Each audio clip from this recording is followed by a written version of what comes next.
On this episode of the Bronze Metalist Podcast, we talk about Keep Me Fed by The Warning.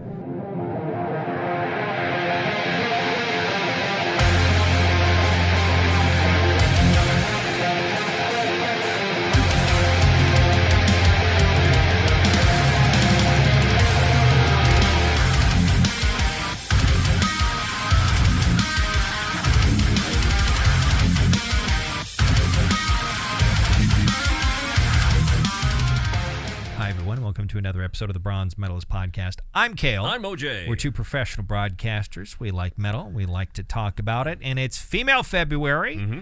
And today we're talking about an album that I wouldn't necessarily call metal. I'd say this is heavy pop rock. Yeah, this is more of a modern alternative rock is what I would call it. Definitely some pretty significant nu metal influences in there. But three sisters from Mexico, from Monterrey in Mexico, that have been making music since they were teenagers, probably before that. Well, they went viral back in 2013. Yeah. With their version of Enter Sandman, just in a living room. I don't know how old they were at the time, but I presume they were quite young. They were little. They've been making music for a long time and still at it. And we'll talk about this is their latest album from 2024. We'll talk about that a little later on. But first, how are you doing? I'm doing good. That's doing good. Very good. I mean, I could use a nap. Yeah, couldn't we all? Yeah, and yeah. So I'm taking Friday off this week. Maybe I'll sleep in that day. Yeah, catch up on sleep. Catch up on sleep. Catch up. Yes, I'll sleep on ketchup. That will certainly be a pleasant smell. No.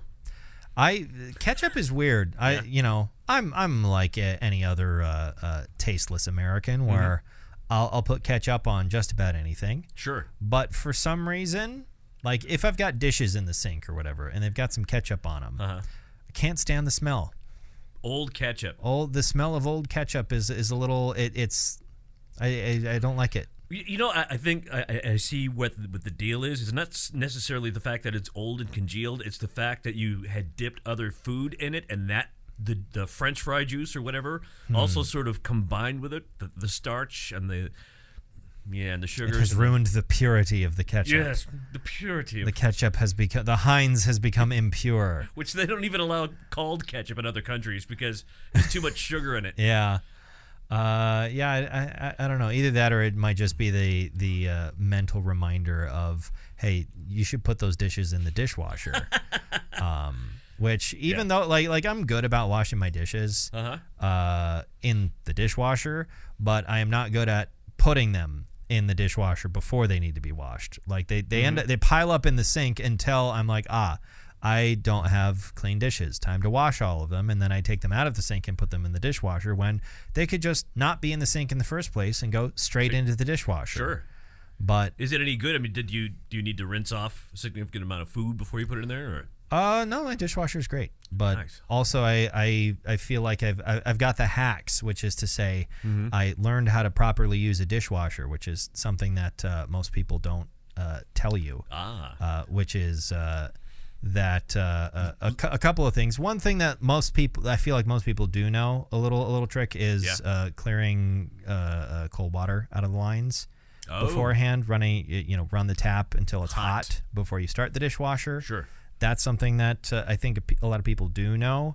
The other thing is that most dishwashers have a pre-wash cycle, and so they will have 2 reservoirs. For your detergent. One is large, the other is small. When you close the dishwasher, the small reservoir immediately empties out a smaller amount of detergent, and that starts the process in the pre-wash cycle, which begins breaking down the food on your dishes. And then later on, after that dirty water has been pumped out, the bigger reservoir opens, and that's the bulk of the washing. Nice. A lot of you're enthralled by this. What an incredible talk I'm giving. But no, there's that thing which I feel like some people are listening and go, yeah, duh. But I think there are plenty of people out there who don't know that. Right. Because there are a lot of people who constantly complain that their dishwasher sucks and is not washing their dishes good. And then, they don't know to fill that up. Or if it doesn't have that, it still might have a pre-wash cycle. You're just supposed to empty a little bit out manually onto the inside of the door. There might be a little shelf on the door. That's where you're meant to put your pre-wash. One of the other things is also I use powdered detergent instead of liquid or pods. Is that better? Powdered detergent is not necessarily better than liquid detergent. It's just generally cheaper, and it's more space efficient. Sure. Because liquids are hard to transport and whatnot. So it is generally cheaper than liquid detergent, and pods basically taste terrible. Yeah, they taste terrible. Yeah. But like dishwashers, some new dishwashers are designed to work with pods. Most of them are not. And so when you just throw a pod in there, you're basically either not taking advantage of your dishwasher's actual cycles, or that pod is mostly used up by the time the pre-wash cycle is done, and all of that detergent gets pumped out and is not being used in the main wash cycle. And that's where you really need the detergent. Yes. So I use Dawn. Do they make dishwasher detergent? Oh, because you wash dishes. Yeah, because I do mine manually, yeah. Yeah. I get it all done manually. Yeah. I prefer dishwasher. Yeah. It's also a lot more water efficient. Sure. I don't have a place for one of those. Yeah, if you don't have a dishwasher, washing dishes by hand is fine. But if you have a dishwasher, I would recommend using it and maybe learning how to use it good.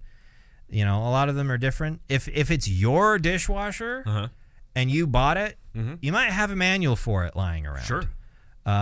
Read through that thing. They'll tell you how to do it right. It's a page burner. Yeah, it's the same thing with washers and dryers for clothes.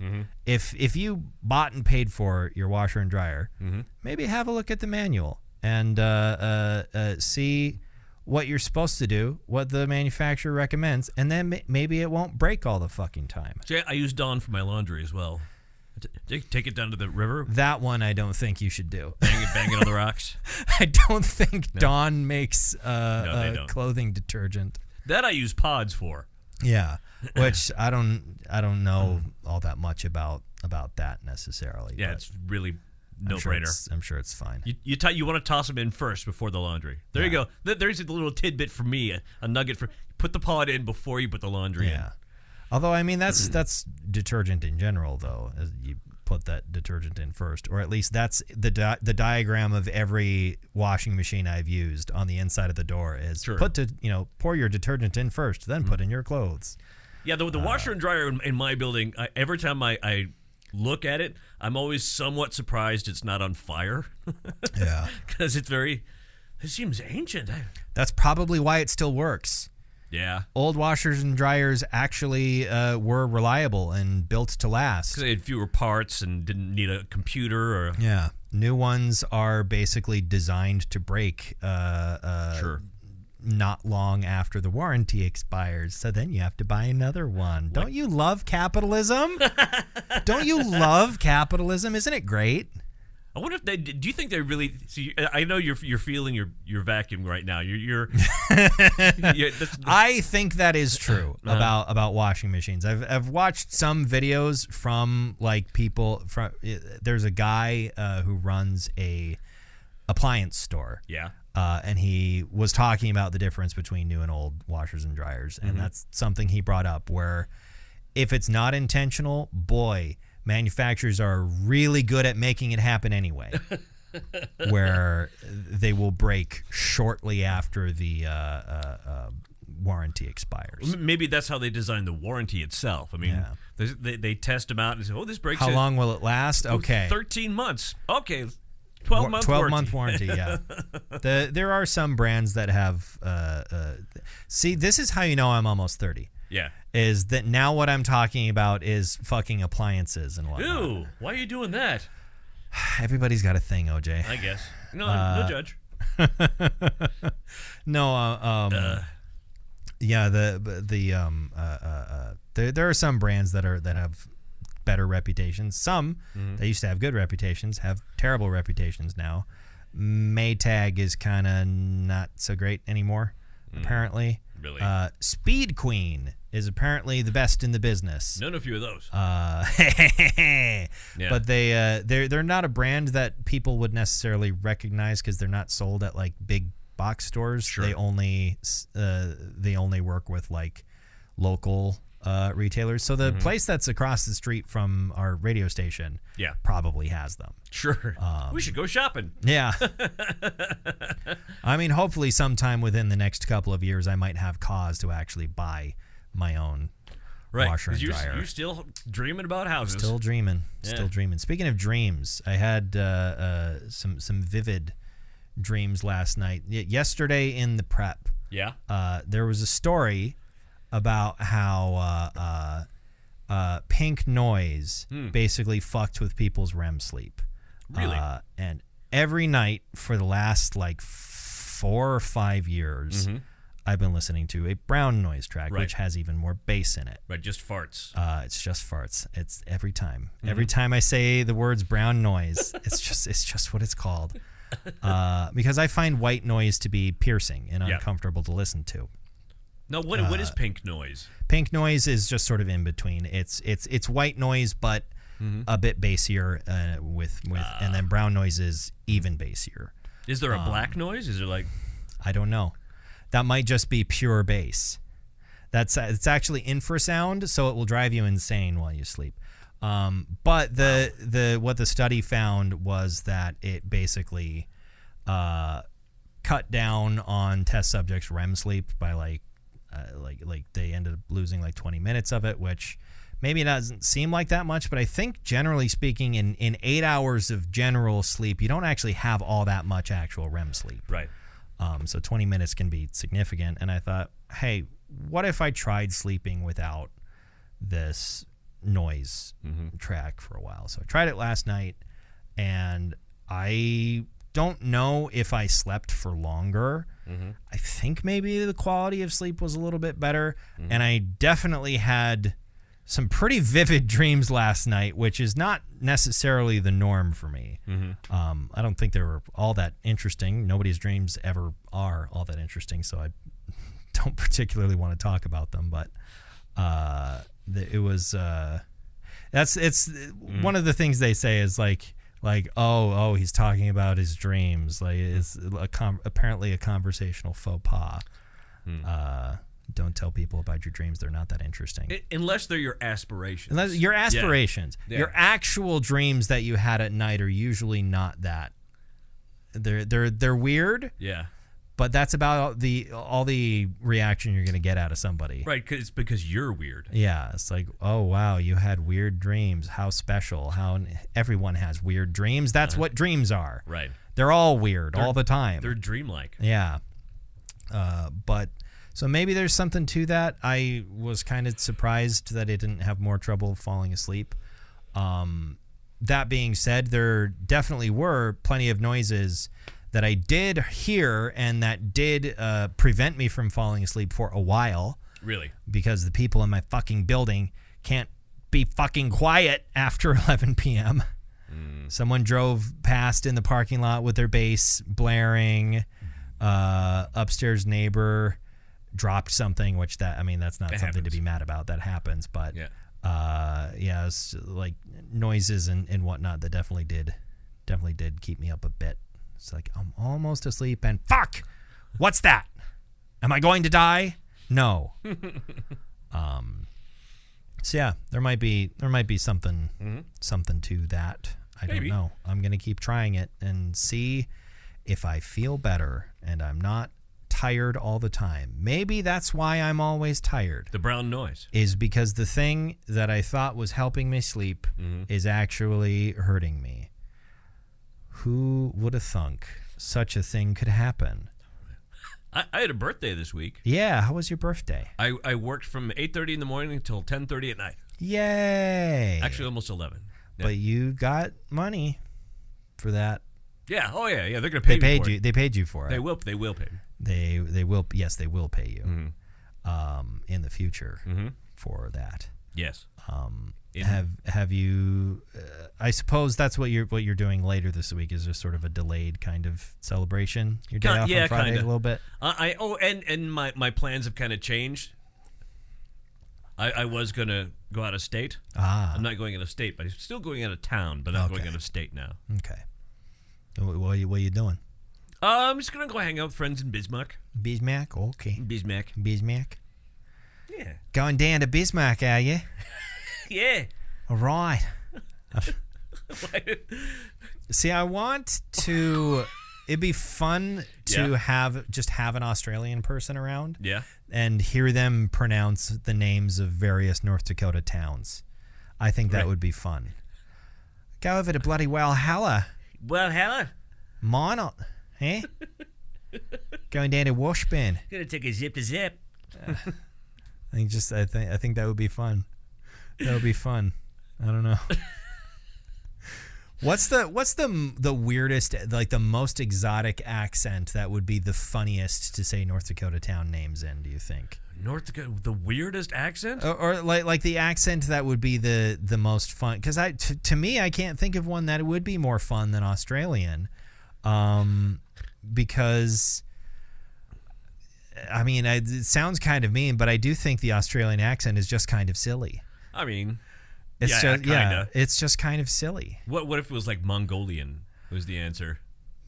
Maybe. I don't know. I don't have a good handle on what a Mongolian accent sounds like. I know I've heard it before. And neither of us right now, let's establish. We're not going to do it. But as I've heard a number of people say that it is basically a pretty even split between a Chinese and Russian accent. Because it's right between China and Russia. But I cannot put a handle on what that would actually sound like. What if they just said all the names of North Dakota towns in Tuvan throat singing? That would be cool. That would be cool. That would be awesome. There's a channel that I never heard the full story. There's a YouTube channel called Astro Goblin, which has 3 former employees of the channel Funhouse, which was a part of Rooster Teeth, which is now defunct. But one of the guys is from Minnesota, and they were talking about Mongolians at some point, and he said they were playing the game GeoGuessr, which is basically it works through Google Maps, where it drops you down into a street view somewhere in the world, and you have to guess where that is. Nice. You go to the world map and you put a pin down and you get points based on how far away your pin was from where you actually were.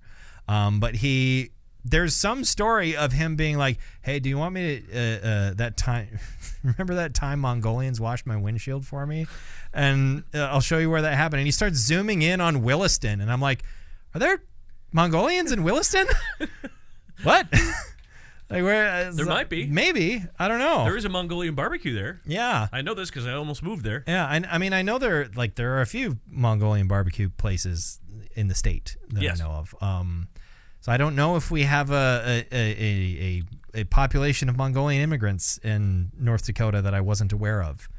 I don't know. Maybe. I feel like geographically and climatologically, North Dakota is not all that dissimilar from like the northern parts of Mongolia. Right. The clothes you see them wearing in, Mongolia. Work just fine here. That would be great. Yeah. Yeah. I feel like it's maybe a bit drier, especially, in the Gobi region, but the other parts of that steppe area, not so different from North Dakota. I suppose there have to be a bunch of Mongolians in like Siberia in places. Well, yeah, the cultures cross the border. I think there's it's the Tuvan culture is it's a little distinct from general Mongolian. I don't know a ton about Central Asia. It is a place that I do find interesting as someone who's always thought geography is really neat. Right. Because Central Asia is one of those like big blind spots on the map that a lot of people don't know anything about. Because there's nobody there. Yeah, there's not a lot of people there. Yeah, because it's not a good idea to be there. I mean, it's not quite so bad. It's not so bad there. I mean, I actually saw an expose on people who, we love Siberia. We love living in that area. Why? It's because it's fucking dangerous, man. Every moment you're outside is a moment you could be killed by something. Possibly. I think anything like that is usually a bit overblown. Probably, yeah. It's like Australian wildlife. Yeah. It's like, yeah, there are dangerous animals out there, but they aren't where the people are. Right. So yeah, also I feel like most people in Siberia have the ability to defend themselves against potentially dangerous wildlife through the form of various firearms. Right. Oh yeah, everybody there's armed. Yeah. So I don't know. But I feel like the camaraderie would be huge in that area. Maybe. I don't know. Again, it's a neat place, but also I don't think many people are aren't from Russia are really going to Siberia right now. Right. Because of the everything that's going on with Russia at the moment. Because of all the stuff. Because of all the stuff. Yeah. And Americans certainly aren't really welcome just about any bear. Any bear or anywhere. Yeah. Any bears see Americans? In Siberia?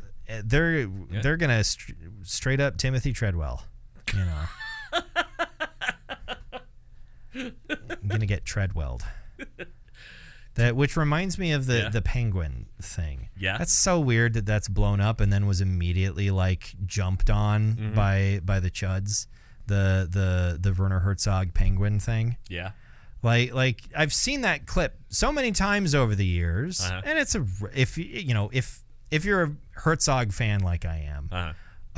It's a clip that comes up pretty often whenever people are talking about Werner Herzog, but it went viral recently for some reason. We know for why. But the takeaway that people have from it is that it's this aspirational, hopeful thing. It's like, no, the penguin's brain is just fucking broken and it's walking the wrong way. Yeah, it's essentially committing suicide. Yeah, and it doesn't even mean to. It's just its little internal compass is broken. And it's walking the wrong direction because that's how some birds work. They know what direction to walk because they most of the time they can follow the other birds, but sometimes they don't know what to do. Maybe they hit their head at some point, and it's like seeing a goose fly the wrong direction. It's the same thing. That goose is it's not the Uber goose. No, it's not Friedrich Nietzsche's Uber goose.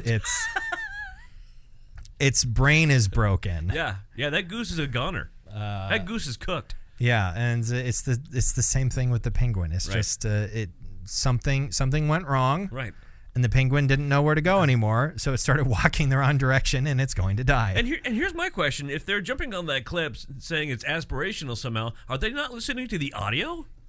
Yeah, it's Herzog. Just he's railing on that stupid penguin. Well, he's not. By his standards, he's not being mean to the penguin. Right. If he was being mean to the animal, he would genuinely call it fucking stupid. Because, boy, that man doesn't seem to like animals very much. No, and he doesn't pull doesn't punches. Doesn't seem to like nature in general. Right. Despite the fact that he's made so many movies set in nature and documentaries about nature, he seems to have such a bleak view of the world, and it's one of the many reasons I find him fascinating. Yeah. Like, I can definitely see why he would think that the jungle is as miserable as he seems to, especially like the famous clip of him saying, "The trees here are in misery." That was in the middle of him filming Fitzcarraldo, which was one of the most miserable experiences of his life. Right. So I guess I can understand why he might not like the jungle very much. But it seems Klaus is always here. Yeah. But yeah, the whole nihilist penguin thing is just weird to me that of all things went viral. And also it's Werner Herzog too, where it's like it's a funny thing for Chuds to jump on because like he's such a like anarchist filmmaker. Yeah. Like he has actively encouraged aspiring filmmakers should steal government funded equipment. Right. He did that himself to make some of his earliest movies. There was like the German like arts department or whatever had cameras that they would lend out to filmmakers, and he just fucking stole some of them because he didn't. He was like, I will make better use of this than anyone. He might have been right, but still, like, and he has encouraged. He's like, I think in his master class he did a number of years ago, he encouraged filmmakers to commit crimes, to make the movies, but not like, not crimes against people, but crimes against institutions in order to make movies. It's just that he has such a flat, deadpan delivery about everything that it's. Yeah, I don't know. He's a fascinating man. He's a fascinating guy. I like that he exists. I like that I exist in the world at the same time as Werner Herzog. I enjoy that. He's in his 70s now, right? 80s. He's in his 80s? Yeah, I'm pretty sure. Pretty sure he's in his 80s. He was born. I think he was born in like 19. He was born early in World War II, I think. Oh, okay, yeah. So he would be in his 80s. Yeah. But yeah. People keep sending me messages. Stop doing that. How dare they? Yeah, forget. Don't they know who you are? Sending you messages? Yeah. How could they do such a thing? I don't want your message. I don't want your messages. Yeah. I don't know. I'm trying to think if there's anything I've... 42. 1942. I thought you were saying 42 years old. Yeah, Werner Herzog is only 42 years old. He's 10 years younger than I am. Oh my God. That's just the price of being German. Which is bad news for me. That's what I'll look like in about 12 years. I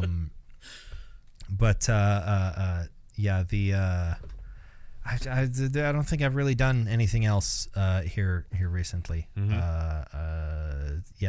not done painting my current box of Marines yet.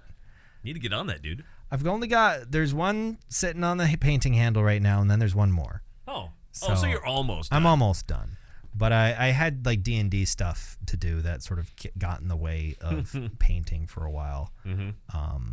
I had other nerd stuff to do. I couldn't paint my minis. I had to play D&D. Yeah, I couldn't paint my tiny plastic soldiers. I'm actually trying really hard not to push my glasses up the bridge of my nose right now. I mean, it serves a practical purpose. I think I need to get new glasses. Yeah. I feel like I'm having a hard time reading things on occasion, really? And I feel like the stems, I guess. The arms? I don't know what the I think part. stems is correct. Yeah. Yeah. The branches. They're too long. For my face. I feel like they don't sit very securely on the back of my ears, so they end up sliding forward by a fair amount, which has been annoying me. So yeah, I don't know. I want to get glasses that, and I feel like these are one of those things that young folks, which now that I'm almost 30, I feel like I'm starting to them young folks that some people make fun of. I just think they're practical, which is little clip-on sunglasses that magnetize to your glasses frames. My dad's current glasses have those, and I think they're really convenient. They are. My ex-wife always had those. Yeah. She always had a little compartment just for her magnetized. And she tried doing transitions for a while. Yeah. That sucks. Yeah, Transitions are terrible. I'm not interested in those. No. But I think little magnetized sunshades would be nice. I would like to get those. Every time I see my dad use them, I'm like, oh, those are sick. I want them. It's your birthday next month. Yes. For my birthday, I'm going to go to the eye doctor and get some new glasses. What a treat. Well, I was going to say, I could get you some of them clip-ons. Well, you have to get special glasses for it. Yeah, the glasses. I'm sure that like I have a set of like clip-on shades that I looked around so many stores to try and find a new pair to buy. I couldn't find any, but there was an old pair that I think my mom had that she gave to me that I still use on occasion. They live in my car. Your mom does? Yeah, my mom. They. Yeah. So my mom and my dad live in my car. Well, yeah, they're together still. Yeah. No, the ones I'm thinking of at the very least are purpose built for specific frames. Right. So it'd be one of those things where when I would go to look at new frames, I'd have to be like, hey, which one of these could I get like attachable shades for, if they have them at all? Do these have metal corners? I don't know. I also need ones with thicker or thinner stems on them because I wear headphones so much and they push the stems and I have dents on my temples. Yep. At 8 p.m. this evening, we will high five and we'll both have dents in our temples. Yep. From the headphones. Yeah. But you want to talk about the warning? Yeah. So the warning, as we mentioned, is a Mexican alternative rock band. It's formed by three sisters, Daniela, Paulina, and Alejandra. Their last name... Villarreal? Yes, Villarreal. Velez. Yes. They are from Monterrey, Mexico, as I mentioned. And they started making music back in 2013 and have been doing so ever since. They were independent for a while up until about 2020 when they signed with Lava and then Republic Records. And they have put out, let's see, how many studio albums? What's this say? What do you say in Wikipedia? They've put out 4 studio albums so far. This is their 4th studio album, yes. The newest one. Keep Me Fed came out in 2024. And that's about all I know about the band, really. I haven't done a whole lot of reading about them other than, like, you know, some of their influences and whatnot. They're definitely more of an alternative rock band, right? I would say than there's definitely band. some overlap into metal. Yeah, but there's definitely most of what came to, like, Muse has been cited a lot as one of their biggest influences, which I'm not super familiar with Muse to Probably say like that I definitely recognize influences or anything like that because I haven't really listened to a lot of Muse. But for me, like there was a fair amount of like new metal influence in there. I don't see Linkin Park listed anywhere on here, but there were times where that came to mind. Right. There was definitely like I got a real sort of like kind of, this almost sounds like an insult, radio alt rock feeling to this. No, yeah, well, because it's structured like pop music. Yeah, like something that would be that lots of people would like. Yeah, it definitely has a very broad appeal to it, which is maybe part of the reason I'm not particularly keen on this. I didn't think it was bad by any means, but it's not your thing. It's not my thing. Yeah. It was like I don't think of myself as being a particularly like contrarian music listener in the sense that if I dislike something and it is popular, I don't dislike it because it's popular. Right. It's just because there's a lot of popular music that has stuff I dislike. Right. It's more likely that stuff that has broad appeal will have stuff in it that I don't care for. But if something that I do like becomes popular, I don't suddenly dislike it. Like Spirit Box performed at the Grammys the other night. Right. And love Spirit Box. I love Spirit Box. They also haven't really changed all that much in the last 5 years, even though they've gotten significantly more popular over that period of time. So like they've become popular, but the music stayed the same. Now, if you change your music and that's what gets you really popular, chances are a thing has happened to your music that I probably don't like. It happened with like Bring Me the Horizon and whatnot, where I used to like that band. Then they started going really heavy into the more sort of pop scene, and it sort of killed it for you? Sort of killed it for me. Same thing with Architects lately.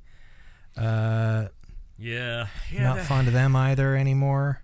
Yeah, they really overdid that last album, like overproduced it. Yeah, I think that what you were thinking of as their last album is like 2 or 3 albums ago. It might be, yeah. A few months ago, I tried listening to some of their newer stuff, and I was like, really? Yeah. But yeah, like when I say, like, I don't think I'm that much of a contrarian, I know that's the sort of thing that everyone's like, oh, you're such a contrarian. But from my point of view, I have genuine reasons for disliking certain things, and it's not just because other people like it.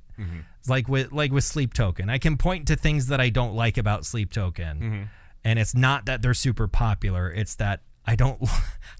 First and foremost, I don't like fucking what's his stage name? The singer. We're talking about Vessel. Vessel. I don't like Vessel's voice very much.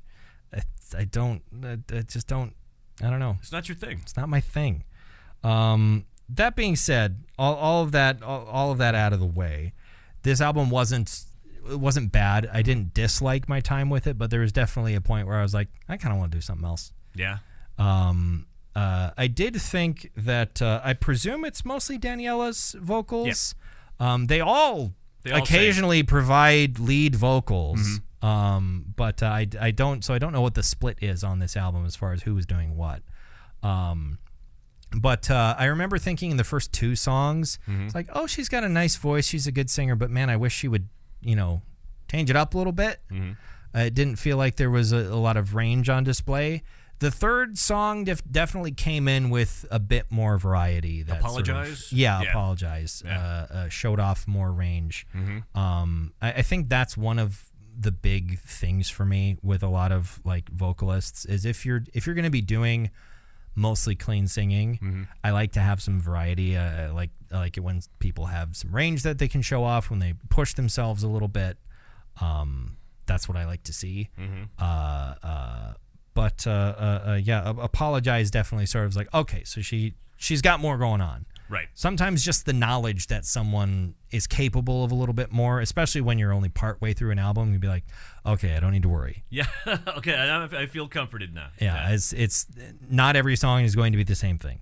Okay. I also remember thinking that the drumming was kind of boring. That was my thought about the drumming. I just, it wasn't bad drumming. It just, I wasn't impressed. I feel like it fits the music, fits, though. Yeah. But that doesn't mean I have to like it. Right. It's the same thing. It's the same thing with Lars Ulrich. His drumming fits Metallica. Right.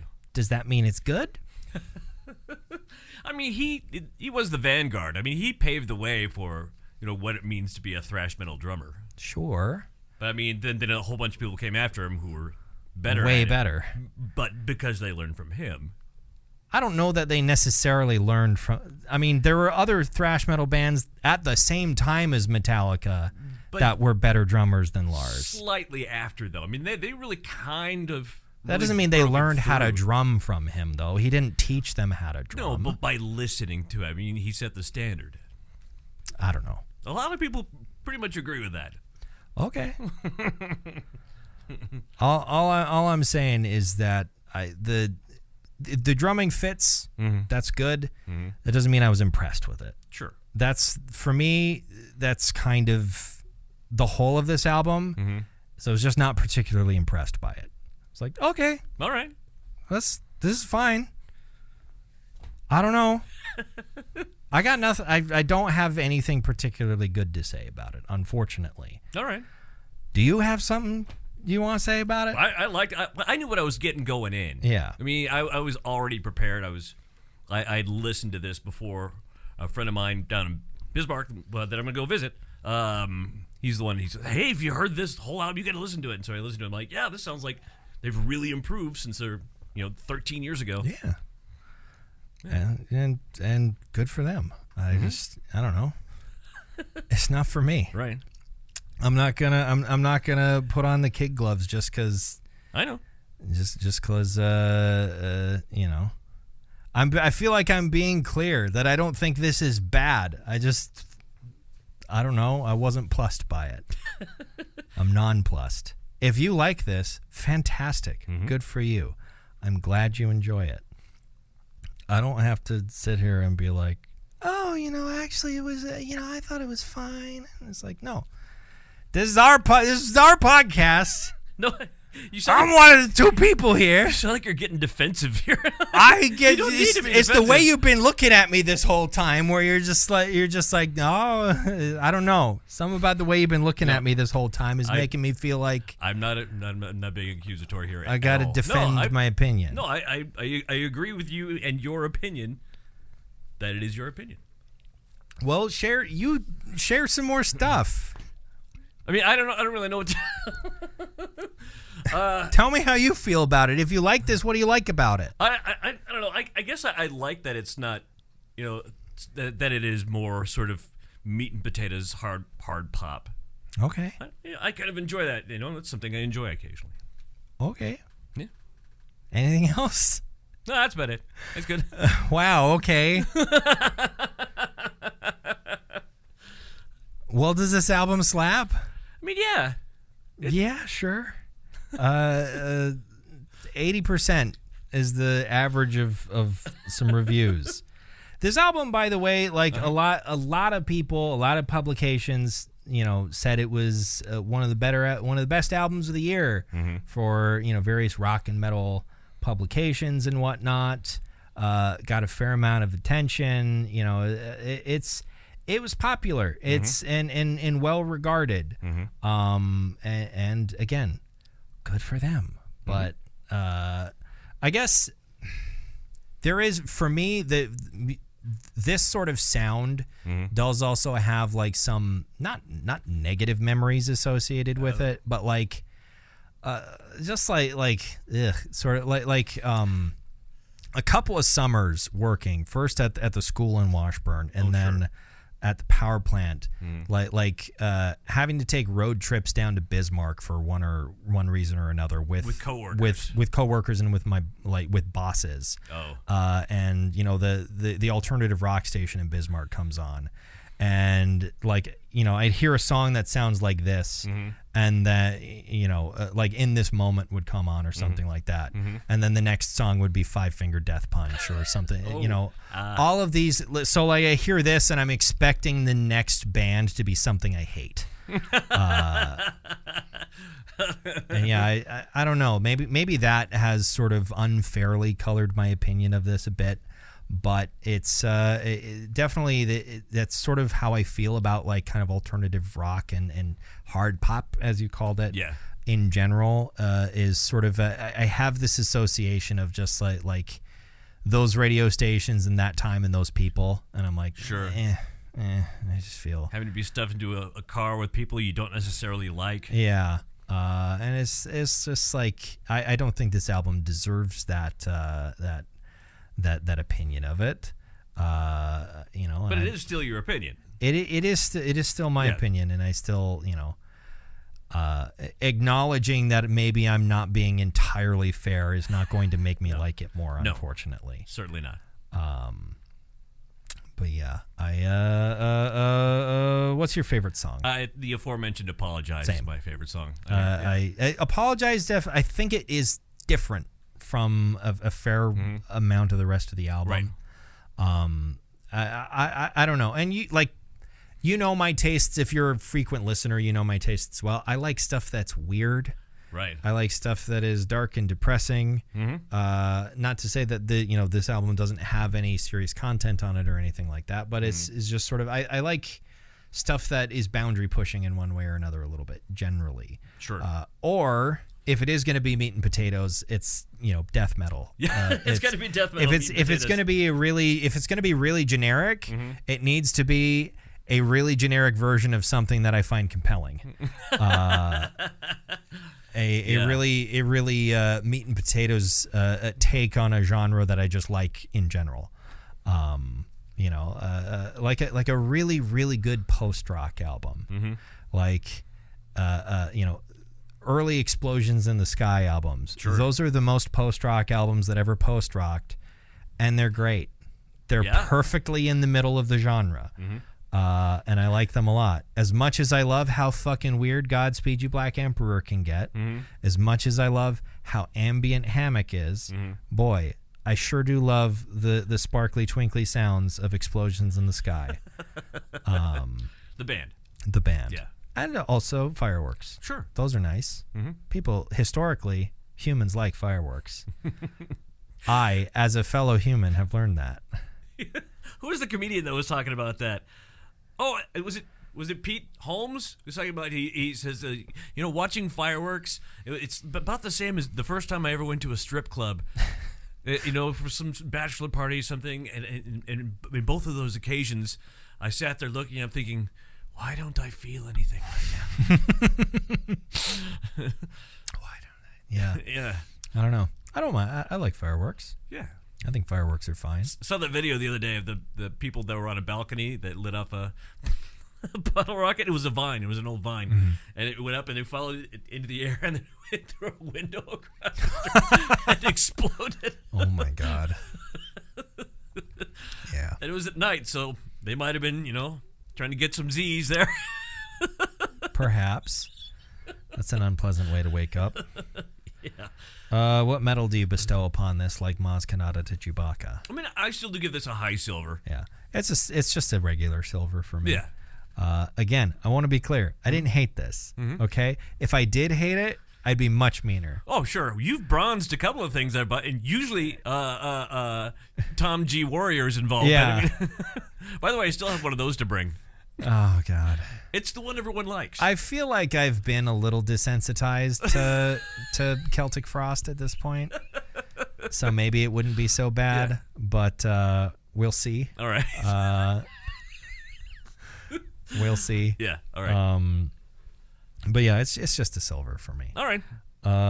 Next week, I would like to talk about an album that came out almost exactly 1 year ago. Cool. That we missed out on when it came out. We could have talked about it last Female February if I had been aware that it had come out. But I wasn't looking for it at the time.